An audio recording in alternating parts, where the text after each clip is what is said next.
दोस्तों, हम सभी मानते हैं कि पुण्य कर्म करने वालों को स्वर्ग की प्राप्ति होती है। लेकिन क्या आपने कभी सोचा है कि असली स्वर्ग का हकदार कौन होता है और वह कौन सा पाप है जिसके कारण कोई भी मनुष्य नरक जाने से नहीं बच सकता? आज हम एक प्राचीन कहानी के माध्यम से इस रहस्य को उजागर करेंगे। हम ये जानने की कोशिश करेंगे कि पूजा पाठ, दान धर्म और तपस्या जैसे अनगिनत पुण्य करने के बावजूद भी कुछ लोग नरक में क्यों जाते हैं, और दूसरी ओर अत्यधिक घोर पाप करने के बावजूद भी कुछ लोग स्वर्ग क्यों प्राप्त कर लेते हैं। ऐसा कौन सा पुण्य है जो मनुष्य के लाखों पापों को समाप्त कर देता है, और ऐसा कौन सा पाप है जो उसके सारे पुण्य को नष्ट कर देता है? नमस्कार दोस्तों, बी पॉजिटिव चैनल में आपका स्वागत है। चलिए बिना किसी देरी के इस अद्भुत कहानी की शुरुआत करते हैं। एक समय की बात है, एक गांव में एक व्यक्ति रहता था।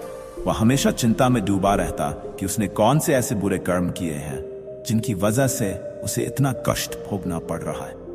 एक दिन वह बहुत दुखी होकर एक पेड़ के नीचे बैठ गया। तभी उसका एक मित्र वहां आया और उसने उसकी उदासी का कारण पूछा।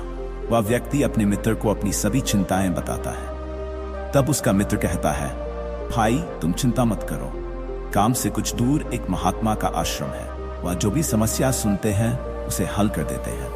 तुम उनके पास जाओ, अवश्य ही तुम्हारे सारे कष्ट दूर हो जाएंगे। वह व्यक्ति उसी दिन महात्मा के आश्रम की ओर चल पड़ता है।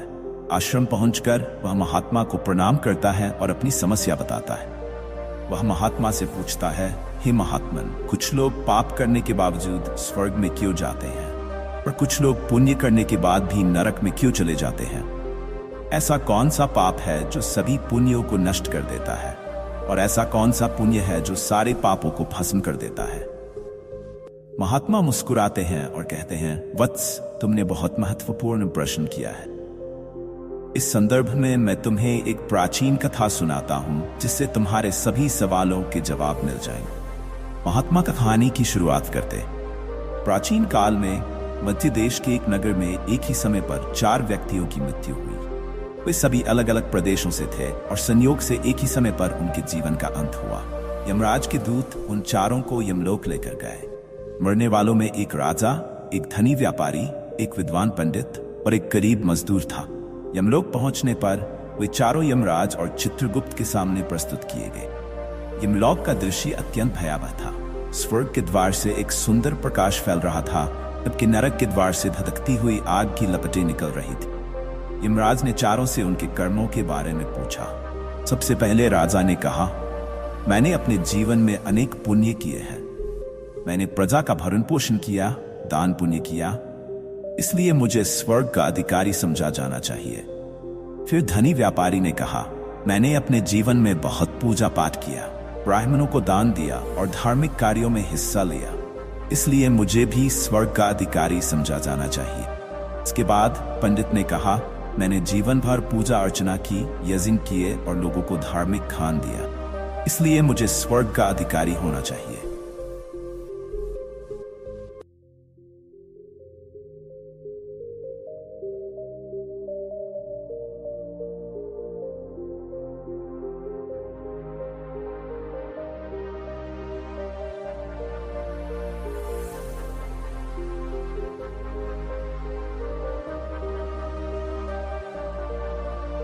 अंत में मजदूर ने कहा, मैंने अपने जीवन में कोई बड़ा पुण्य नहीं किया। मैं गरीब था और अपने परिवार का पालन पोषण करता था। मैंने बस अपनी मेहनत से जीवन जिया। यमराज ने चित्रगुप्त से उन चारों के कर्मों का लेखा जोखा मांगा। चित्रगुप्त ने राजा, व्यापारी और पंडित के कर्मों को देखकर बताया कि उन्होंने अपने जीवन में कुछ ऐसे पाप ही किए थे जिनके कारण वे स्वर्ग के अधिकारी नहीं बन सकते। राजा ने युद्धों में लाखों सैनिकों की जान ली थी, व्यापारी ने छल कपट से धन अर्जित किया था और पंडित ने अपने जान का गलत इस्तेमाल किया था। फिर चित्रगुप्त ने मजदूर से पूछा, तुमने जीवन में कोई ऐसा पुण्य किया है जो तुम्हें स्वर्ग का अधिकारी बना सके? मजदूर ने बताया कि उसने एक बार अपनी भूख को छोड़कर एक भूखे कुत्ते को रोटी खिलाई थी। चित्रगुप्त ने यह सुनकर मुस्कुराया और कहा, वास्तव में तुम ही स्वर्ग के अधिकारी हो। दूसरों पर दया दिखाना ही सबसे बड़ा पुण्य है। निस्वार्थ भाव से किया गया एक छोटा सा काम भी सैकड़ों पापों को नष्ट कर सकता है। इस कहानी से हमें यह सीखने को मिलता है कि जीवन में अच्छे कर्म निस्वार्थ भाव से करने चाहिए। लालच, मोह और स्वार्थ के वशीभूत होकर किया गया शुभ कर्म भी फलदायी नहीं होता। इसलिए जीवन में हमेशा सच्चे और निस्वार्थ कर्मों पर ध्यान देना चाहिए। धन्यवाद दोस्तों, बोधि इनसाइट्स चैनल के साथ जुड़े रहने के लिए। अगली बार हम और भी गहरी और ज्ञानवर्धक कहानियों के साथ वापस आएंगे।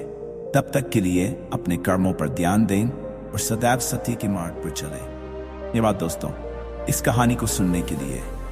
अगर आपको ये कहानी पसंद आई हो और आपने इससे कुछ नया सीखा हो तो कृपया हमारे चैनल को सब्सक्राइब करें, वीडियो को लाइक करें और अपने विचार कमेंट्स में साझा करें। अगली बार हम और भी प्रेरणादायक कहानियों के साथ आपके सामने हाजिर होंगे।